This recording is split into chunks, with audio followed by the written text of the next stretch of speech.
once, not just twice, kundi mahigit 50 beses nagkamit ang Lapu-Lapu City Dance Sport Team ng success. 55 ginto, 17 pilak at 5 tansong medalya ang naiuwi ng grupo mula sa Negeri Sembilan International Dance Sport Championship 2025 sa Malaysia.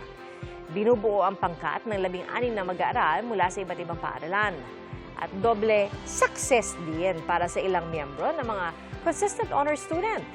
Nagpasalamat din sila na nagkaroon sila ng libreng workshop sa pagtutulungan ng Australian Dance Sport Team at Lapu-Lapu City LGU.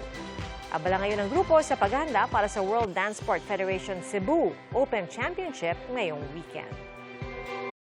Mga kapuso, maging una sa saksi. Mag-subscribe sa GMA Integrated News sa YouTube para sa iba't ibang balita.